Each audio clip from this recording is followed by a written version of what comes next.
दोस्तों, good news club के एक और एपिसोड में आप सबका स्वागत है। क्या आप सब एकदम एनर्जाइज्ड हो? चाय पिया, दूध पिया, नाश्ता किया, खा पी लिया है ना एकदम? क्योंकि हमें पूरा आधा घंटा एकदम एनर्जी के साथ अटेंड करना है, ठीक है? ओके, तो सबसे पहले हम क्या करेंगे? हाथ जोड़ के प्रेयर करेंगे। तो चलो प्रे करते हैं और गुड न्यूज़ क्लब की तरफ बढ़ते हैं।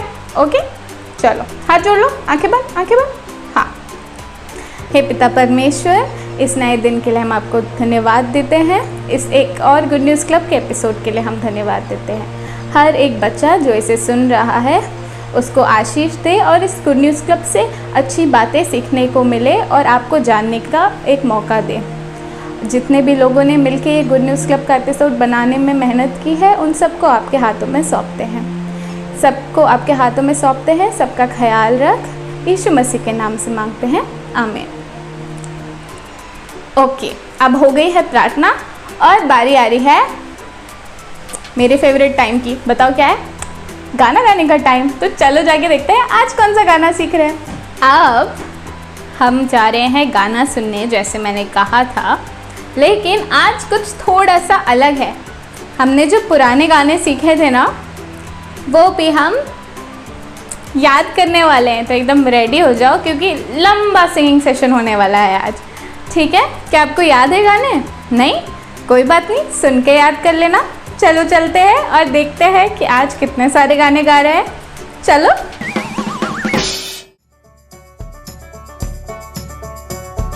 सुनो ये कहानी यीशु की जुबानी, बीज बोने वाले की। सुनो ये कहानी यीशु की जुबानी, बीज बोने वाले की। कुछ तो गिरा राह के किनारे, कुछ तो गिरा राह के किनारे, कुछ तो गिरा राह के किनारे। ओ रौंदा गया, ओ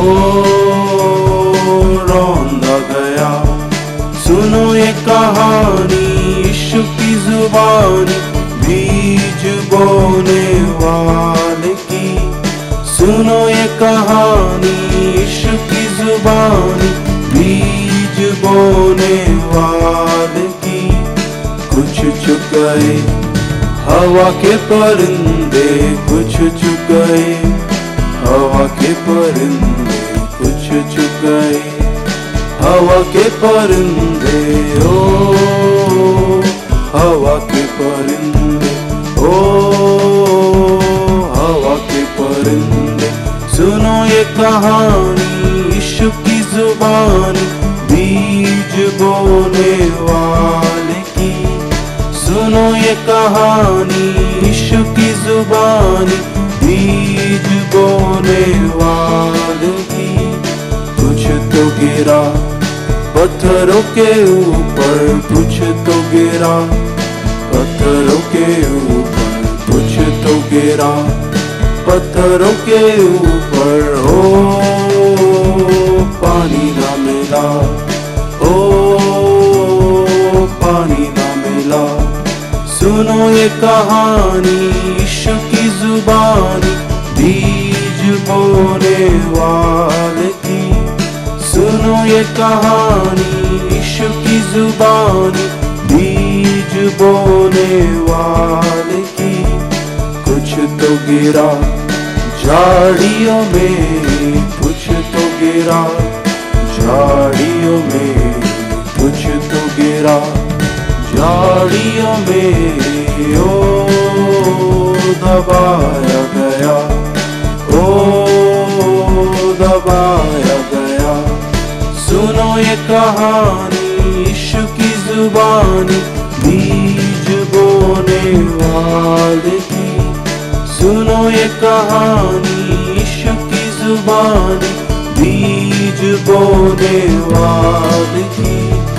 कुछ तो गिरा अच्छे ज़मीन पर, कुछ तो गिरा अच्छे ज़मीन पर, कुछ तो गिरा अच्छे ज़मीन पर। ओ फल आया, ओ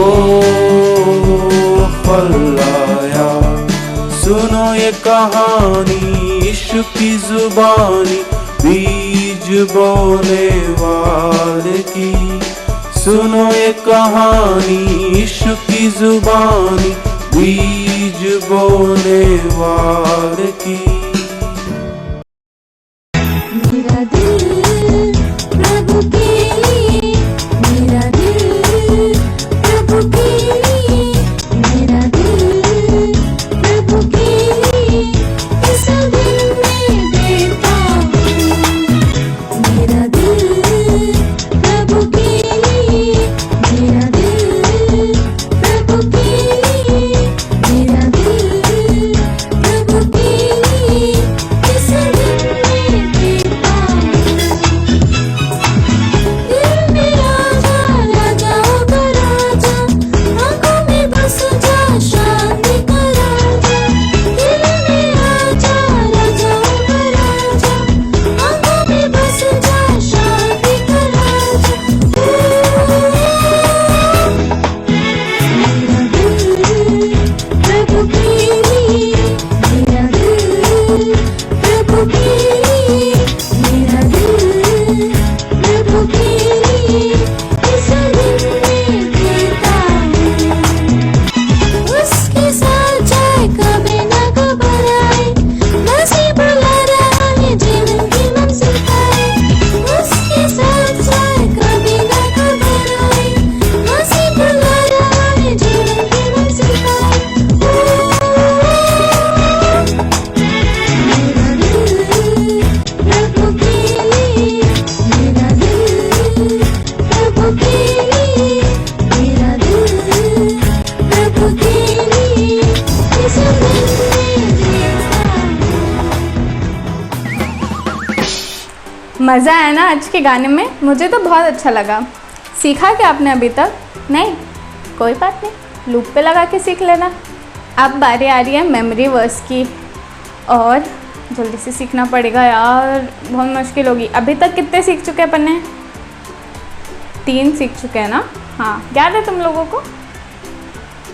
नहीं, कोई बात नहीं, अभी भी टाइम है, याद कर लो।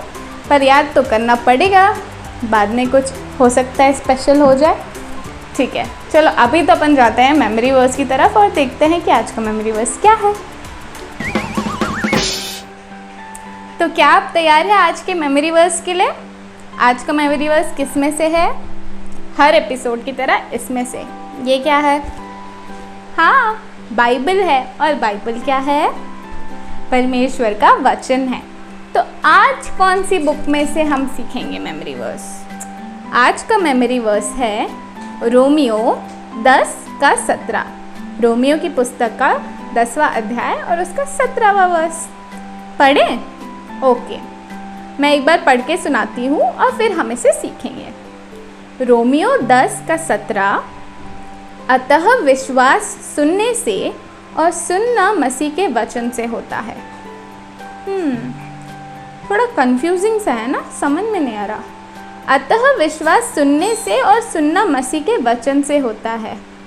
ये कह रहा है कि विश्वास सुनने से बढ़ता है और सुनना मसीह का वचन है। मसीह का वचन क्या है?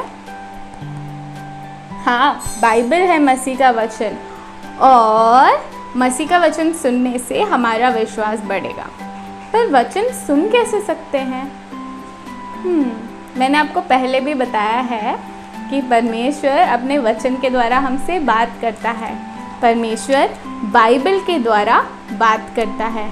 आज का वर्ड अब क्या है? हाँ, साथ में कहें। ओके, 1 2 3। परमेश्वर बाइबल के द्वारा बात करता है। तो अब हम एक बार मेमोरी वर्स सीखें, ठीक है? मैं पढ़ूंगी, आप मेरे पीछे पीछे बोलना, ठीक है? ओके। रोमियो 10:17, अतः विश्वास सुनने से और सुनना मसीह के वचन से होता है। रोमियो 10:17। एक और बार साथ में बोले। ओके, 1 2 3। रोमियो 10:17, अतः विश्वास सुनने से और सुनना मसीह के वचन से होता है। रोमियो 10 का 17। याद हो गया? कोई बात नहीं, याद हो जाएगा। एक और बार हम वर्ड अप बोलेंगे। ओके, 1 2 3। परमेश्वर बाइबल के द्वारा बात करता है। ठीक है, अब हो गई हमारी मेमोरी वर्स। अब आगे की तरफ जाके देखते हैं क्या है। हो गया हमारा मेमोरी वर्स। हो गया क्या आपको याद? नहीं हुआ? कोई बात नहीं, हो जाएगा। अब बारी है ऑब्जेक्ट लेसन की, और फट से जाके देखते हैं कि आज का ऑब्जेक्ट लेसन क्या है। अब समय आ गया है ऑब्जेक्ट लेसन का। अच्छा, मैं आपसे एक क्वेश्चन पूछने वाली हूँ। अगर आपको अपने बेस्ट फ्रेंड से बात करनी है, अपने खास दोस्त से बात करनी है, तो आप कैसे बात करते हो? अभी तो लॉकडाउन चल रहा है, तो हम तो किसी के घर भी नहीं जा सकते ना दोस्तों के साथ। तो हम क्या यूज़ करते हैं? हम फ़ोन घुमाते हैं, और आजकल तो वीडियो कॉल भी आ गया है। तो हमको सिर्फ स्वाइप अप करना होता है और हम अपने दोस्त से देख के उनसे बातें कर सकते हैं। कितना आसान हो गया है ना हमारे दोस्तों से बातें करने के लिए। बट एक बात बताइए, परमेश्वर को अगर हमसे बात करनी होगी तो वो कैसे बात करेंगे? हम परमेश्वर से बात करते हैं प्रार्थना के द्वारा। बट अगर हमको परमेश्वर की बात सुननी होगी तो क्या हम फ़ोन घुमा सकते हैं? हमको क्या यूज़ करना पड़ेगा? बाइबल। ये क्या है? ये बाइबल है, और इसके द्वारा परमेश्वर हमसे बात करते हैं। आज का वर्ड अप क्या है? परमेश्वर बाइबल के द्वारा हमसे बात करते हैं। सब लोग एक साथ बोलेंगे, परमेश्वर बाइबल के द्वारा हमसे बात करते हैं। तो जैसे हम अपने दोस्तों को फ़ोन से बात करते हैं, वैसे ही अगर हमको परमेश्वर की बात सुननी होगी तो हमको बाइबल पढ़ना पड़ेगा। ठीक है? ऑब्जेक्ट लेसन भी हो गया। अब आ रहे हैं हम एकदम मेन सेशन की तरफ। वो क्या है? बाइबल की कहानी। आप सबको कहानियाँ सुनना पसंद है ना? मुझे भी बहुत पसंद है, और हमारी दीदी तो बहुत अच्छे से कहानी सुनाती है। तो चलो जाके देखते हैं कि आज दीदी कौन सी कहानी सुना रही है। हेलो बच्चों, क्या आप तैयार हो एक और कहानी सुनने के लिए? आज जो कहानी हम सुनेंगे वो है इस किताब के बारे में। क्या आपने देखी है ये किताब कभी? सोचो, पिछले हफ्ते जब दीदी ने स्टोरी सुनाई थी तब भी उन्होंने ऐसी किताब हाथ में पकड़ी हुई थी ना। ये किताब का नाम है बाइबल। सब मेरे पीछे बोलेंगे, बाइबल। ये किताब जो बाइबल है वो परमेश्वर का वचन है, और परमेश्वर ने अपना वचन इसमें लिखा है आपके और हमारे लिए। तो आज हम सीखेंगे इस बाइबल के बारे में। क्या आपको मालूम है इस बाइबल में बहुत सारी कहानियाँ हैं। शुरुआत इसकी इस प्रकार से होती है कि परमेश्वर इस पूरी दुनिया को कैसे बनाए हैं उसके बारे में। आपने देखा है ना, आपको, मुझे, आपके मम्मी पापा को पेड़ पौधे, नदियाँ, तारे, चांद, सूरज, ये सब किसने बनाया है? परमेश्वर ने बनाया है, और उसी की कहानी वो सबसे पहले बाइबल में बताते हैं। और ऐसे ही बहुत सारी चीज़ों के बारे में लिखा है, और अंत में बाइबल में ये लिखा है कि परमेश्वर वापस लौट के आएंगे। उनका इकलौता पुत्र यीशु मसीह वापस लौट के आएगा। और हमारी दुनिया में बहुत दुख है ना, कुछ लोग मर जाते हैं। हम अभी पैंडेमिक में हैं, महामारी का समय चल रहा है और बहुत दुख है। लेकिन जब परमेश्वर यीशु मसीह वापस आएंगे तो सारे दुख दर्द मिटा देंगे। तो शुरुआत होती है सृष्टि से, और अंत में वो बोलते हैं कि वो वापस हम सबको लेने आएंगे। तो ये है बाइबल के बारे में थोड़ा सा, और आज हम जानेंगे कि ये बाइबल हमको कैसे मिली। ठीक है, तो मैं आपसे ये पूछती हूँ कि ये बाइबल आपको कैसे मिली? तो आप बोलोगे, अरे दीदी, मम्मी पापा ने दुकान से ले ली, या फिर नहीं, हमने ऑनलाइन ऑर्डर कर दी थी। नहीं, हम उसके बारे में नहीं हम पूछ रहे हैं। हम पूछ रहे हैं कि बाइबल का ओरिजिन या स्टार्ट कैसे हुई थी। तो आप एक बात बताओ, ये छोटी सी बाइबल है ना, सब छोटा सा ही लग रहा है, तो कितना समय लगा होगा ये बाइबल को लिखने में? हो सकता है 1 साल या 5 साल अच्छा नहीं, 10 साल तो लगे ही होंगे। नहीं, ये बाइबल को लिखने में 1600 साल लगे थे। क्या आप सोच सकते हो, 1600 साल। और ये बाइबल को किसी एक इंसान ने नहीं लिखा है, बहुत सारे लोगों ने ये बाइबल को लिखा है और बहुत अलग अलग जगहों में थे और सब लोगों ने मिलके ये बाइबल लिखा है। लेकिन इस बाइबल की एक खास बात बताऊं, कोई भी वचन दूसरे वचन के खिलाफ नहीं जाता। सोचो, इतने सालों पे ये बाइबल लिखा है, इतने अलग अलग लोगों ने लिखा है, बट सब लोग एक ही चीज़ बोलते हैं। और ऐसा क्यों है? वो इसलिए है क्योंकि ये परमेश्वर का वचन है ना। तो परमेश्वर ने कुछ लोगों को चुना है, उनको बोलते हैं प्रवाचक। क्या बोलते हैं उनको? मेरे पीछे बोलेंगे, प्रवाचक। तो परमेश्वर ने कुछ प्रवाचकों को चुना और उनको अपनी बात बताई और उन लोगों ने ये सब लिख दिया है और इस प्रकार से बाइबल हमारे पास आई आज। तो आज हम एक कहानी सुनेंगे एक प्रवाचक के बारे में जिसका नाम था जरमाया। क्या नाम था? जरमाया।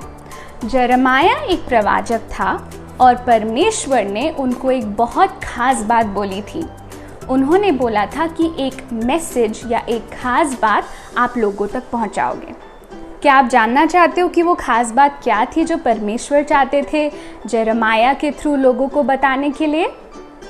वो खास बात यह थी कि परमेश्वर ने बोला कि आप अपने बुरे रास्तों से दूर हट जाओ और परमेश्वर से माफ़ी मांगो तो वो आपको माफ़ी देंगे। मैं एक और बार बोलूँगी कि परमेश्वर ने क्या बोला। परमेश्वर ने बोला कि आप अपने गलत रास्तों से, दुष्ट रास्तों से हटो और परमेश्वर के पास लौट जाओ। हम भी बहुत सारे गलत काम करते हैं ना, तो वैसे ही उस समय जो लोग थे उन्होंने बहुत गलत काम करना चालू कर दिया था और परमेश्वर चाहते थे कि उनके लोग उनके पास वापस आ जाएं। तो ये था वो खास मैसेज जो जरमाया को लोगों तक पहुंचाना था। तो जरमाया ने परमेश्वर की बात सुनी और बोल दिया जाके लोगों को और उनको ये चेतावनी दी कि अपने बुरे रास्तों से हट जाओ। ठीक है, तो सारे लोग उनकी बात सुन रहे थे, लेकिन एक इंसान था जो उनकी बात बिल्कुल भी नहीं सुन रहा था और उनका नाम था राजा जेहोयाकीम। थोड़ा मुश्किल है ना नाम बोलने के लिए, हम धीरे से बोलेंगे जेहोयाकीम। तो अब हम एक बार फास्ट बोलेंगे, राजा जेहोयाकीम। अब ये जो राजा जेहोयाकीम था वो बहुत दुष्ट राजा था, वो सारे गलत काम करता था और जरमाया ने जो चेतावनी दी थी ना वो बिल्कुल नहीं मानता था। लेकिन ये जो राजा हैं, उनके जो पिता थे राजा जोसिय्याह, वो परमेश्वर को बहुत प्यार करते थे। वो परमेश्वर की सारी बातें सुनते थे, लेकिन उनका बेटा राजा जेहोयाकीम बिल्कुल भी उनकी बात नहीं सुनता था। और राजा जैसा होता है, प्रजा भी वैसी हो जाती है। आपको भी पता होगा ना कि जब क्लास का मॉनिटर मस्ती करता है तो हम और भी मस्ती करते हैं। क्यों? क्योंकि हमारा लीडर को हम उनके जैसा बनना चाहते हैं। तो राजा जेहोयाकीम बहुत दुष्ट था और उनके कारण सारी प्रजा भी बहुत गलत काम करती है। फिर क्या हुआ, जरमाया ने अपने एक दोस्त जिनका नाम था बरूक, क्या नाम था? बरूक। तो बरूक को बोला कि तुम ये जो परमेश्वर ने वचन दिया है उसको एक स्क्रोल में लिखो। स्क्रोल क्या होता है मैं दिखाती हूँ आपको। तो स्क्रोल ऐसी एक चीज़ होती है, आपने देखा होगा ना टीवी में कि ऐसे कोई चिट्ठी या संदेश अगर राजा को पहुँचाना होता है प्रजा के पास, तो वो ऐसी एक चिट्ठी में लिखते हैं और कैसे पढ़ के सुनाते हैं, सुनो सुनो सुनो आज शाम 5 बजे राजा आएंगे। ऐसा आपने देखा होगा ना किसी टीवी या मूवी में। तो वैसे ही जरमाया ने बोला कि एक स्क्रोल में आप परमेश्वर का वचन लिखो। तो जो उसका दोस्त बरूक था उसने परमेश्वर का वचन इस स्क्रोल में लिख दिया। क्या था वो वचन, वापस हम याद करेंगे। वो वचन ये था कि परमेश्वर बोल रहे हैं कि अपने गलत कामों को छोड़ के, उस रास्ते को छोड़ के मेरे पास वापस लौट जाओ। ये था वो संदेश। तो बरूक क्या किया, वो गया लोगों के पास और उन्होंने जाके ये संदेश लोगों को बता दिया। ठीक है। अब ये संदेश जब लोगों को बताया तो लोगों को बहुत डर आ गया, है ना। क्यों? क्योंकि उनको एहसास हुआ कि उन्होंने भी गलत काम किए हैं। जैसा वो संदेश में लिखा है कि गलत कामों से हट जाओ, तो जब बरूक ने ये उनको पढ़ के सुनाया तो उनको एहसास हुआ कि हाँ, मैंने भी बहुत गलत काम किए हैं, और उनको बहुत दुख लगा और बहुत बुरा लगा। ठीक है, तो हम क्या कर सकते हैं, हम बाइबल से एक चीज़ पढ़ेंगे। जोशुआ की किताब, उसका पहला अध्याय 8वां वाक्य। उस व्यवस्था की किताब में लिखी गई बातों को सदा याद रखो। तुम उस किताब का अध्ययन दिन रात करो, तभी तुम उसमें लिखे गए आदेशों का पालन के विषय में विश्वास से रह सकते हो। तो ये है बाइबल में लिखा हुआ कि बाइबल से हमको क्या मिलेगा। तो जैसे उन लोगों को परमेश्वर ने बताया कि आपने गलत काम किए हैं, वैसे ही अगर आप यीशु मसीह पे विश्वास करते हो तो इस बाइबल के द्वारा हमको भी ये एहसास होता है। आपको पता है ये बाइबल हमको रोज़ पढ़नी चाहिए। क्यों? क्योंकि इसमें लिखा है कि परमेश्वर हमसे इतना प्यार करते हैं और वो चाहते हैं कि जैसा हमने अभी पढ़ के सुना ना, कि हम इसमें लिखी गई सारी बातों का पालन करें। तो इसीलिए हमको ये बाइबल रोज़ पढ़नी चाहिए। बट आप पूछोगे कि दीदी ये तो बहुत मुश्किल है, जब मैं पढ़ता हूँ तो मुझे समझ में नहीं आता कि इसमें क्या लिखा है। तो इसके लिए आप बाइबल पढ़ने के पहले एक छोटी सी प्रार्थना अपने मन में कीजिएगा। उस प्रार्थना में तुम ये बोलो कि परमेश्वर, मैं जो बाइबल में से पढ़ने वाला हूँ या वाली हूँ, उसमें आप मुझे सहायता करो कि मैं समझ सकूँ कि क्या लिखा है। और अगर आप यीशु मसीह पे विश्वास करते हैं तो उनकी पवित्र आत्मा हमेशा हमारे साथ रहती है। तो पवित्र आत्मा के द्वारा हमको समझ आता है कि बाइबल में क्या लिखा है। वैसे ही बरूक ने उस समय जब स्क्रोल में से पढ़ के लोगों को सुनाया था तो उनको अपनी गलतियों का एहसास हुआ। तो लोगों ने सोचा कि उनको अपने राजा को भी इसके बारे में बताना चाहिए ना, क्योंकि ये परमेश्वर का वचन है और वो अपने राजा से भी ये बताना चाहते थे। और राजा का नाम क्या था, याद है किसी को? राजा यहोयाकीम। तो सब लोगों ने सोचा कि हम मिलके राजा के पास जाते हैं और ये परमेश्वर का वचन उनको भी सुनाते हैं। तो वो लोग स्क्रोल लेके चले गए राजा के पास और स्क्रोल उन्होंने खोल के पढ़ा। और क्या था संदेश? वो ये था कि अपने गलत रास्तों से दूर हट जाओ और परमेश्वर के पास वापस लौट के आ जाओ। जब लोगों ने ये संदेश सुना था तो उनको कैसा लगा था? बुरा लगा था ना, उनको एहसास हुआ अपनी गलतियों का। लेकिन जब राजा यहोयाकीम ने ये बात सुनी वो बहुत गुस्सा हो गए। गुस्सा, चलो सब लोग एक साथ, ऑन द काउंट ऑफ 3 हम लोग एक साथ गुस्से वाला शक्ल बनाएंगे, ठीक है? 1 2 3। तो ऐसे ही राजा यहोयाकीम ने जब ये बात सुनी तो वो बहुत गुस्सा हो गए। और यही नहीं, उन्होंने गुस्से में वो स्क्रोल को फाड़ दिया। और फाड़ा ही नहीं, उसको छोटा छोटा करके आग में जला दिया। ऐसा क्यों किया उन्होंने? उन्होंने ऐसा इसलिए किया क्योंकि वो परमेश्वर के वचन को नाश करना चाहते थे, उसको ख़त्म कर देना चाहते थे। बट क्या आपको लगता है कि परमेश्वर का वचन नाश हो सकता है? बिल्कुल भी नहीं। बाइबल में लिखा है, यशाया 40 उसका 8, उसमें ये लिखा है, परंतु हमारे परमेश्वर का वचन सदैव अटल रहेगा। ये परमेश्वर का वचन है और इसकी रक्षा कौन करता है? परमेश्वर करता है। इसीलिए अगर राजा यहोयाकीम ने कोशिश की कि परमेश्वर के वचन को नाश करने की, बट वो नहीं हो सकता। और आपको पता है, परमेश्वर ने वापस यिर्मयाह को बोला कि तुम वापस स्क्रोल में वही बातें लिखो जो मैंने बोली हैं। तो परमेश्वर का वचन कभी भी नाश नहीं हो सकता। हम अपने बारे में सोचते हैं, जैसे यहोयाकीम एक बहुत दुष्ट राजा थे, उन्होंने अपनी बात को ही मान के चला। जब परमेश्वर उनसे बात करना चाहते थे तो उन्होंने उनकी बात नहीं सुनी। क्या हम में भी ऐसी कुछ चीज़ें हैं जिससे हम बुरा काम करते हैं? हो सकता है आपने कभी झूठ बोला हो, या हो सकता है आपने मम्मी पापा की बात नहीं सुनी हो, या अपने दोस्तों से झगड़ा किया हुआ। ये सब क्या है? ये सब पाप है।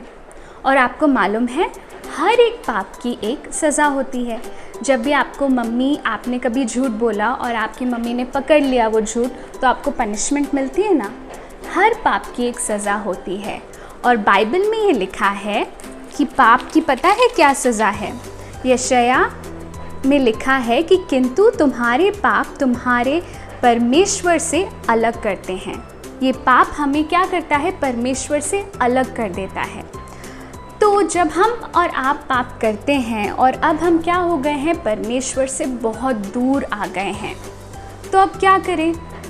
बट परमेश्वर ने एक रास्ता बनाया है, और वो रास्ता है यीशु मसीह के द्वारा।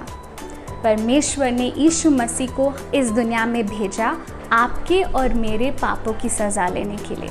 जो हम छोटे छोटे पाप करते हैं ना, रोज़ झूठ बोलना या ऐसे छोटे छोटे पापों जो हमने किया है, उसकी सज़ा जो भी थी उन्होंने हमको लेने नहीं दी, बट उन्होंने अपने ऊपर ले ली। और आपको पता है, जब यीशु मसीह इस दुनिया में आए थे, उन्होंने इस दुनिया में रहते हुए एक भी पाप नहीं किया, लेकिन तुम्हारे और मेरे पापों के कारण उनको क्रूस पर चढ़ाया गया। और वो क्रूस पर उनके हाथों में कीलें ठोकी गई। आपने देखा होगा ना मूवी में या टीवी में, कैसे इतने बड़े बड़े कील उनको हाथ में लगे और उनके पैरों में भी कील ठोके गए, और उनके सर पे एक कांटों का मुकुट लगाया गया।